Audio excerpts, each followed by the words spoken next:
Hello, and welcome to another episode of Hidden Archives. For my video this week, I'm doing a practice grant proposal.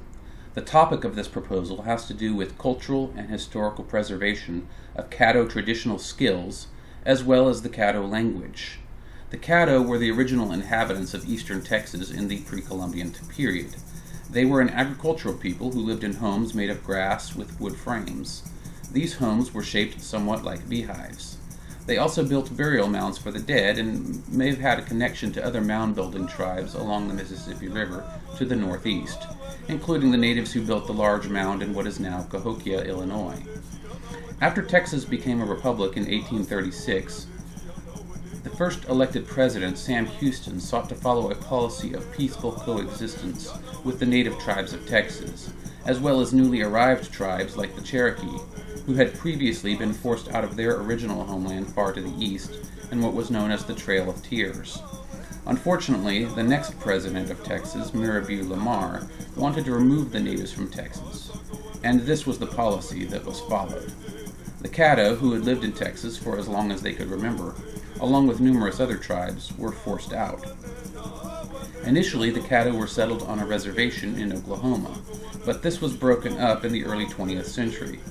Since being driven from their homeland and often having to integrate with the society around them, much of their language and culture has begun to fade, despite efforts to keep it alive.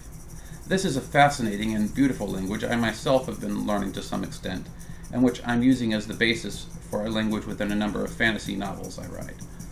While many Caddo do learn the Caddo language to some extent through language classes, there are currently only 2 native speakers of the Caddo language still alive, who learned the language as children in the home. Most only learn it as a second language through classes offered by the Kiwat Hasínay, or Caddo Home Foundation. Some of the traditional skills are also in danger of being lost, including the knowledge of how to construct the traditional grass homes.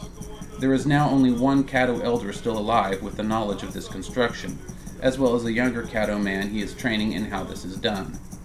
The Historic Preservation Fund funds a number of grant programs to assist with a variety of historic preservation and community projects focused on heritage preservation.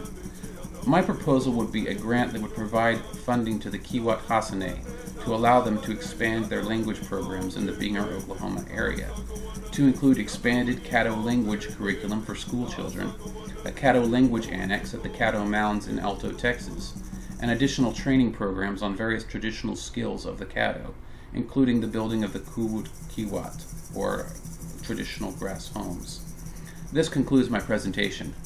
Thank you. Have a nice day.